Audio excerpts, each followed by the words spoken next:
ពី3បាទខ្ញុំសូមជម្រាបសួរបងប្អូនจากក្នុងក្រៅប្រទេសសូមបាញ់គុំប្រជាជនបងស្រីនេះគឺគាត់ជាម្ចាស់ចំការនេះបាទម្ចាស់ចំការនេះឥឡូវនេះថា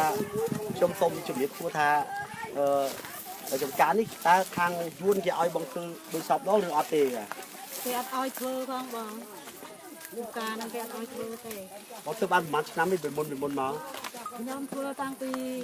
82ណាឥឡូវខាងវៀតណាមគេអត់ឲ្យធ្វើទេអញ្ចឹងហ៎គេអត់ឲ្យឆ្នាំអីគេឲ្យតែបេះចន្ទ្រីឲ្យឡើងបេះយើងត្រាយលបាំងក្រោមហ្នឹងគេអត់ឲ្យត្រាយលបាំងទេចាគេឲ្យឡើងបេះមួយមានន័យថាគេឲ្យធ្វើទេណាចាបាទប្រមូលខុសបានប្រមូលខុសបានបងអញ្ចឹងបងសំណុំពរធ្វើម៉េចរដ្ឋាភិបាលយើងសូមឲ្យគាត់ជួយយ៉ាងម៉េចខ្ញុំសំណុំពររដ្ឋាភិបាលម៉ែនឹងឲ្យជួយដោះស្រាយឲ្យខ្ញុំផងបាទអរគុណណាស់ចង់ឲ្យបងស្រីថាក្នុងនាមយើងជាតំណាងរាស្ត្រទាំងអស់ព្រោះដីនេះ5-6នាក់ដូនតាផងខ្ញុំយើងមកទីនេះគឺថាដើម្បីជួយដោះស្រាយបញ្ហានេះអញ្ចឹងសូមផ្សព្វផ្សាយជំហានដំបូងណាជារាជនេះដែលបាត់បង់ដីនៅក្នុងបកគោលេខ147និង48ណាអញ្ចឹងឯកឧត្តមវ៉ាកំហុងឯកឧត្តមខោដំហុងជាអ្នកដោះស្រាយទៀតណាបាទសូមចប់សូមអរគុណប៉ុណ្ណឹងបាទហើយសូមក្រាបថ្វាយបង្គំព្រះសេរានុត្តរព្រះអង្គហើយសូមចម្រើនពរឯកឧត្តមអស់លោកស្រីក្នុងទីនៅក្រៅប្រទេសថាអំបីមិញលោកឯកឧត្តមជំនាញបានសម្ភាសយោមហើយ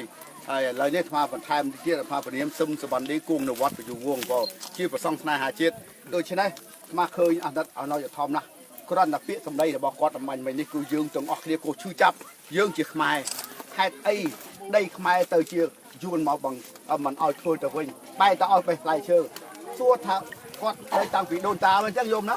គាត់នៅតាំងពីដូនតាមកដល់រហូតតាំងពី82មកបើទោះឥឡូវវាច្រើនឆ្នាំមកហើយតាំងពីចិន9បង